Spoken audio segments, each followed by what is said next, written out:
নমস্কার বন্ধুরা, হর হর মহাদেব। আপনি কি জানেন ভাদ্র মাসে এমন এক দিন আছে, সেদিন মাথায় জল পড়লেই ঘরে ডেকে আনে সর্বনাশ। হ্যাঁ বন্ধুগণ, সেদিন চুল দেওয়া মানেই শান্তি নয়, ভয়ঙ্কর বিপদ। আজকের এই আলোচনায় আপনি শুনবেন এমন সব সত্য যা আপনার রক্ত হিম করে দেবে। ভাদ্র মাস হিন্দু ক্যালেন্ডারে সবচেয়ে রহস্যময় মাস। এই মাসেই জন্ম নেন শ্রীকৃষ্ণ। এই মাসেই পালিত হয় রাধাষ্টমী, গণেশ চতুর্থী। আবার এই মাসেই পিতৃপক্ষ শুরু হয়, যেখানে মৃত পূর্বপুরুষেরা পৃথিবীতে অবতরণ করেন।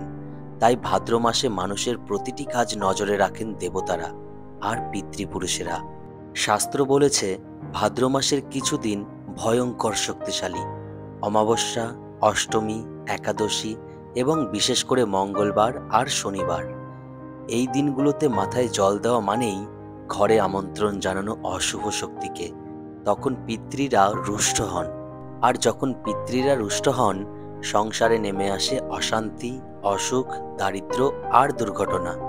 ধর্মশাস্ত্র বলছে চুল হলো প্রাণশক্তির প্রতীক। বিশেষ দিনে চুল ধুলে সেই প্রাণশক্তি দুর্বল হয়ে যায়। আর যখন প্রাণশক্তি দুর্বল হয়, তখনই সুযোগ নেয় অশুভ শক্তি। তারা প্রবেশ করে আমাদের ঘরে, আমাদের শরীরে, আমাদের জীবনে। পুরাণে আছে এক ভয়ঙ্কর কাহিনী। এক নারী ভাদ্র মাসের অমাবস্যায় মাথা ধুয়ে ফেলেছিলেন। সেদিন রাতেই তার ঘরে শোনা যায় অদ্ভুত শব্দ। দরজা জানলা কেঁপে ওঠে ঝোড়ো হাওয়ায়। পরদিন থেকে একে একে সবাই অসুস্থ হয়ে পড়ে। শেষমেশ স্বামী মারা যান অকালেই। নারীটি হয়ে যান নিঃস্ব। ভিক্ষা করে কাটাতে হয় সারা জীবন। মানুষ তখনই বুঝল ভাদ্র মাসে নিষিদ্ধ দিনে মাথায় জল পড়া মানেই সর্বনাশ। অনেকে বলেন এসব তো কুসংস্কার, কিন্তু বাস্তব যুক্তিও আছে এর পেছনে। ভাদ্র মাসে আবহাওয়া থাকে আর্দ্র ও পরিবর্তনশীল। এই সময় মাথায় জল পড়লে জ্বর, সর্দি, অসুখ বেড়ে যায়। চুল দুর্বল হয়ে ঝরে পড়ে। অতএব শাস্ত্রের সতর্কবার্তা ভয় নয়, এর ভেতর লুকিয়ে আছে বাস্তব সত্য। তাহলে কি করবেন? এই নিষিদ্ধ দিনে মাথা ধোয়া যাবে না, বরং গায়ে গঙ্গাজল ছিটিয়ে নিন। মাথায় তেল মাখতে পারেন, তুলসী পাতা ও চন্দন ব্যবহার করুন। আর যদি একান্ত প্রয়োজনেই মাথায় জল দিতে হয়, তাহলে আগে ভগবানের নাম করে গঙ্গাজল অর্পণ করে তবেই স্নান করুন।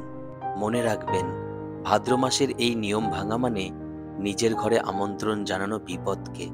আপনি কি সাহস করবেন অমাবস্যার রাতে মাথায় জল দিতে? সিদ্ধান্ত এখন আপনার। তো বন্ধুরা, শাস্ত্রের এই নিয়মগুলি মেনে চলুন। দেখবেন আপনার জীবন সুখ, শান্তি ও সমৃদ্ধিতে ভরে উঠেছে। আজকের ভিডিও এই পর্যন্তই থাক। দেখা হচ্ছে পরের ভিডিওতে। সবাই ভালো থাকবেন, সুস্থ থাকবেন।